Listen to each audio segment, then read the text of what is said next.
40 Smith & Wesson through our Smith & Wesson 610 revolver. What I have today is 4 different varieties of 165 grain jacketed hollow point ammunition that gave me very similar velocities. So 40 Smith & Wesson and a 10 millimeter revolver is definitely an option that you might not necessarily have in a 10 millimeter semi-auto pistol. Now I know a lot of people do that, but you're not really supposed to do that because you're only head spacing on basically the extractor, which is not good for that firearm. But the Smith & Wesson 610 revolver is meant to shoot the 40 Smith & Wesson, as all it says in all their paperwork that you can shoot it. So 4 different varieties of 165 grain I'm going to test here today. We have our Federal HST 165 grain. I couldn't find the box to this, so I actually have, I stuck a 165 thing off another box on there so I remember. Our 165 grain HST, we have a 165 grain Spear Gold Dot, we have our 165 grain Fiocchi Defense Dynamics, and our 165 grain Golden Saber. So I've tested all of these in my 5-inch M&P, so I know what velocities I got in that. And you might say, you know, you're not going to get that out of that 4-inch revolver because it's entirely an inch shorter. But if you actually take this is actually a 5.3-inch barrel for my Glock 41 conversion, and you line that up to where that cartridge will sit there in the revolver, you got very similar overall barrel travel.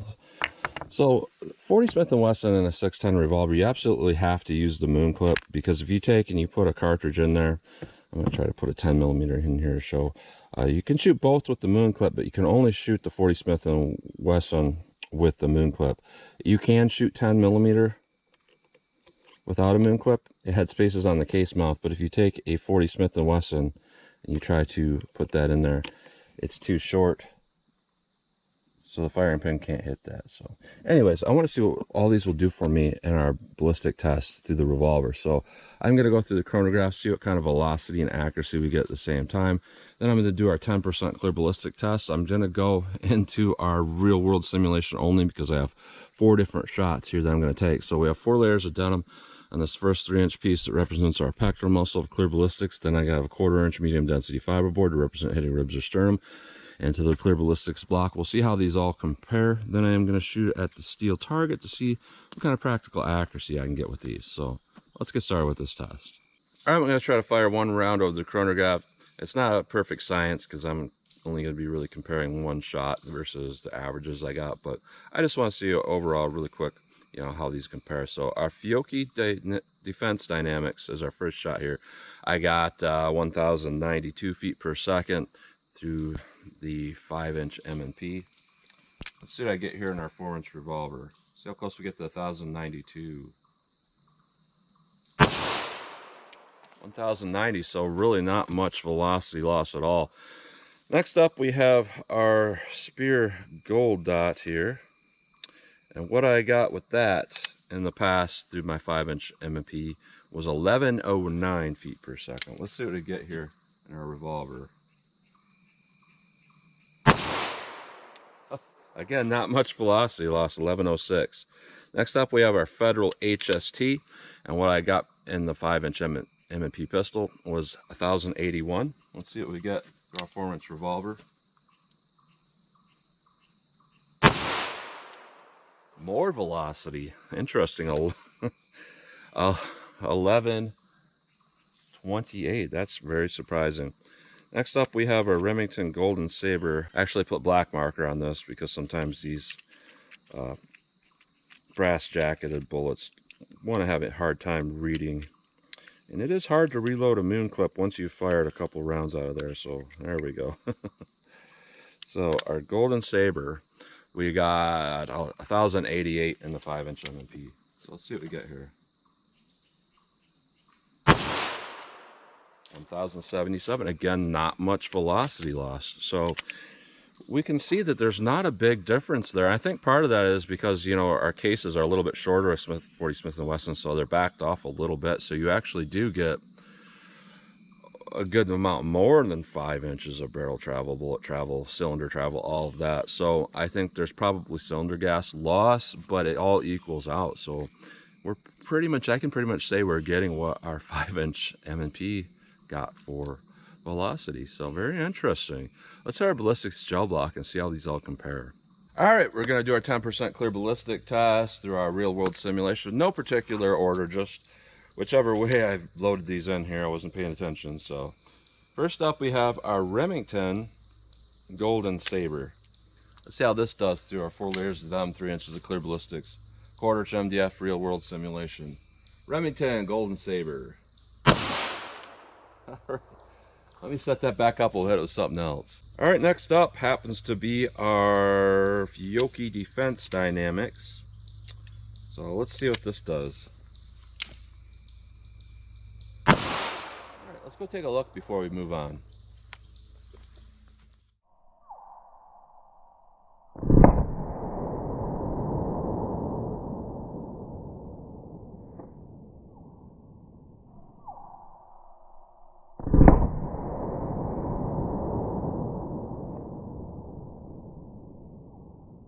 All right, so I would say there is quite a big difference there. You know, this clear ballistics gel has been recycled quite a few times, so it's not super clear. But what we can see here is in that first 3 inches, there's obviously a huge difference of what's going on.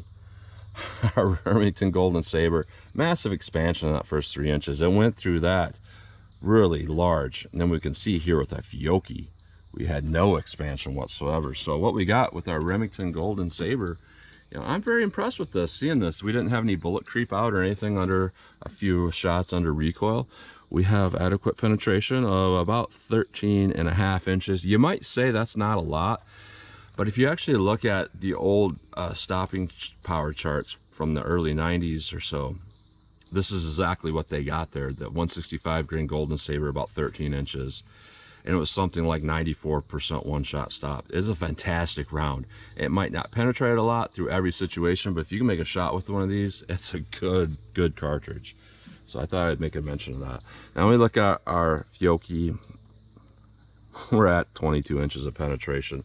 It's not extreme over penetration, but it's definitely over penetration. And when you start to get up at the cartridges of this power level, you know, it's different than over penetration with like a lead round nose 38. You know, even though that goes too far in gel, sometimes it's unlikely that it's going to pass through somebody. With stuff like 40, it's actually a little more likely, even though it shows the same in gel. I know it's a weird thing, but yeah, so I would say no good on our Fiocchi there. So let's test our HST and Gold Dot, see how those two compare. All right, next is our Spear Gold Dot. See how this does. All right, let me set that back up and we'll hit it with the HST. All right, Federal HST, you guys might wonder why sometimes I shoot all in the same spot. I actually legitimately try to space these out. It's just that for whatever reason, it's kind of like I automatically try not to hit that metal bar that holds everything in place. So I'm gonna try to get high on this one. This is my carry round in my 5-inch M&P, so I'm hoping this one does the best. So HST, let's see what this does. Let's go take a look.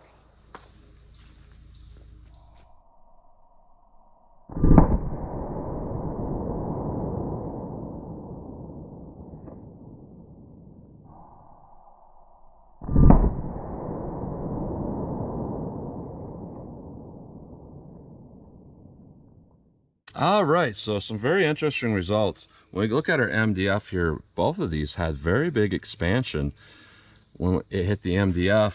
Our energy dump is a little greater with the HST, and our wound track is a little greater with our HST, but we did over penetrate just a little bit there. So overall pretty good with that Gold Dot. We have very ideal penetration here of about 17.5 inches. Now our Federal HST, we over penetrated to 20.5 inches, but we have fantastic expansion with that. So honestly, I'm looking at this, it's kind of like, statistically, I think our Golden Saber did the best here. We stayed within that window of penetration. However, a lot of people are going to like that HST, and a lot of people say, oh, over penetration is not a thing, it doesn't matter. It actually is a thing, and it does matter, and it's not for the reason why a lot of people say, like, oh, it's going to pass through somebody and it hit somebody innocent on the other side. No, that's not why over penetration is bad. Over penetration is in and of itself a failure, because if it passes through a person, Basically, you're not putting that energy into a person. And I'm not trying to say that's equates to knockdown power or anything like that. What I'm trying to say is if the bullet remains in a target while the bullet doesn't pass through, it's going to either result in that bullet mushrooming or expanding or tumbling, delivering more damage into that target. If you simply pass through, you're not effectively using that energy. But when we look at our HST, it effectively did use its energy and expand massively. It just happened to go a little too deep. So our HST is not truly over penetrating in a failure sense. It's just a little deeper than what we want to see. So judging by the statistics here, I would say our Golden Saber, I might have to rethink what I have in my 5-inch M&P since our velocities were very similar. That Golden Saber was fantastic. But our HST, I would say, is our next best one, just judging by that wound path. Then our Gold Dot is okay, and then our Fiocchi is absolutely terrible. So you do get what you pay for sometimes. And that sun is really coming down on that block today. So let's take a close-up look at these, and then I'm going to shoot our steel, see what kind of double taps or controlled pair, however you want to say it, I can do with these. All right, so here's a close-up look at all these bullets. All of them except the Fiocchi did pretty well. So our Fiocchi defense dynamics, not particularly good expansion. Didn't really do a whole lot of anything. Now when we look here at our Spear Gold Dot, we had some pretty good controlled expansion, kind of what you'd expect from a bullet of this construction. Essentially, it's plated a whole bunch of times to make it kind of similar to a thickness of an actual jacket. And what you miss out on that, though, is you don't have those really big petals that come out from the side that provide a lot of cutting power. And that's why we saw a lot less damage in that gel than our Federal HST, which has very thick, hard copper petals. So that does a lot of cutting. And still, our HST is still a fantastic choice. We have that cantilever around that bullet, which is basically a way to band or bond that jacket to that lead core. So really good overall. What's most surprising here, though, is our Remington Golden Saber. Absolutely fantastic performance overall. This is not a bonded bullet. This is not a banded bullet.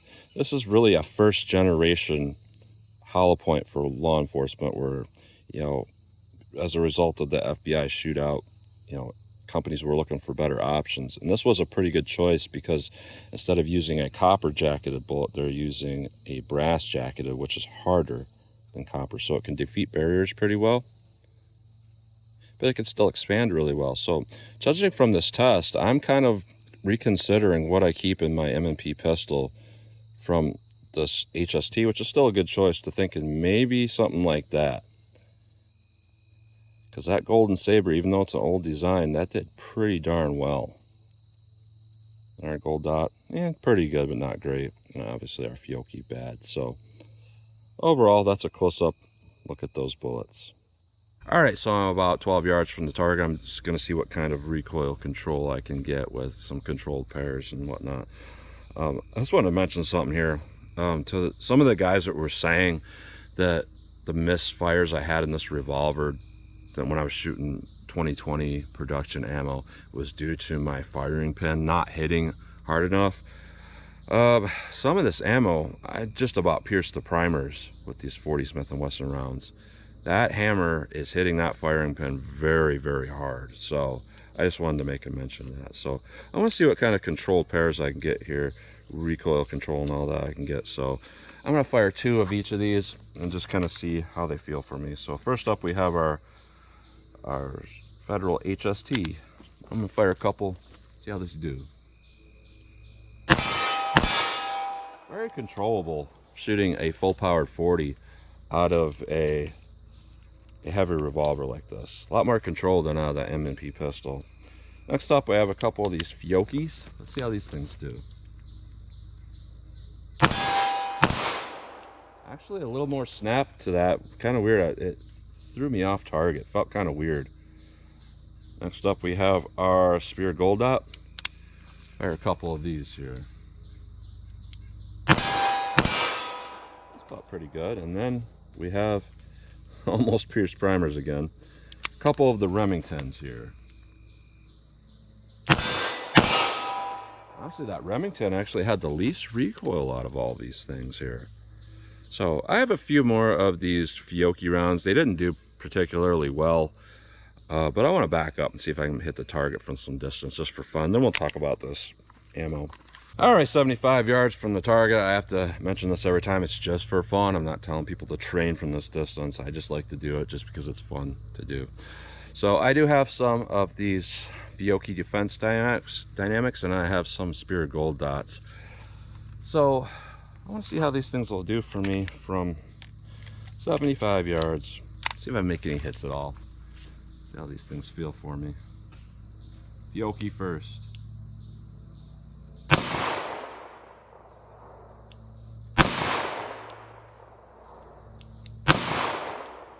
Go single action on these here.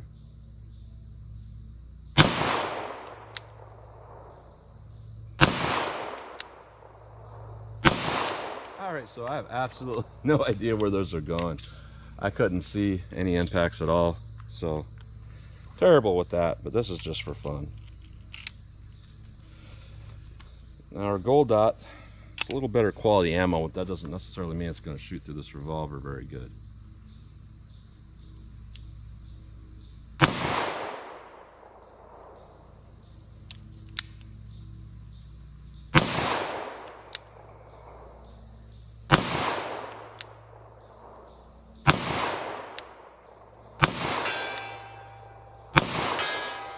So I think they were going low, but also this kind of inconsistent. You know, there's a reason why I do this here also. And it's because I have shot a lot of rounds through my 40 M&P from here. And I could pretty much hit every time with that pistol from this distance.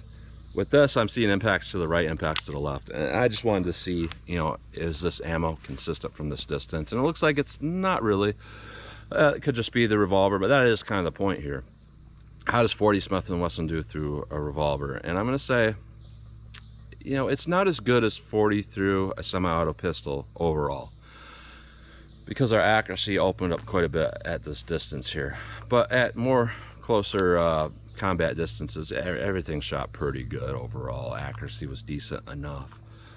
But the most surprising thing here is, we're going to answer that question, is 40 Smith & Wesson good through a revolver like this? Either this or maybe the GP100 10mm. I'm going to say absolutely yes, because most people have 40 Smith & Wesson pistols that are anywhere from like a 4 to 4.5 inch barrel, like the Glock 22 and the Glock whatever, the 23 I believe. You know, about a 4-inch barrel or a 4.5-inch barrel. What I could see through the velocity through this 4-inch revolver is it absolutely matched a 5-inch semi-auto. So considering this is pretty much standard barrel length for a 10mm revolver, you're probably going to get improved performance through this versus your Glock 22. So that's starting, you know, this whole conversation. You're going to get more velocity in this versus your Glock 22 or your 4.2-inch, 4.4-inch 40 Smith & Wesson pistol, whatever it might be. So absolutely, that alone tells you that this is going to be a fantastic choice for a revolver like this. And not only that, but we're doing it with less felt recoil. So we have improved terminal ballistics, we have improved recoil control. So honestly, it's a great reason to get a revolver like this. And this is the reason why I picked up this revolver. A lot of people are saying, oh, you're crazy for getting that because 10mm this and 10mm that and 10mm this and that. What they don't realize, and I actually told the guy at the gun store this because he didn't kind of understand it. He didn't really understand it. I said, nowadays, you can't get a box of 50 rounds of even 38 special for less than $30 oftentimes. And when you shoot some steel, it doesn't really do a whole lot. You can now go on AmmoSeek and get boxes of 40 Smith & Wesson 50 round boxes for like $12.99 because it's kind of not popular anymore, but it's still produced a lot. So you can get really cheap ammo that's going to hit your target harder than 38 Special, and it's cheaper. So it makes a lot of sense, honestly, to get a revolver like this, even for no other reason than to shoot 40 Smith & Wesson from it. Absolutely great idea, in my opinion, because you got great thermal performance for not a lot of money. So that's what you get today. So as always, comment, share, and like. Tell me what you think, and thanks for watching.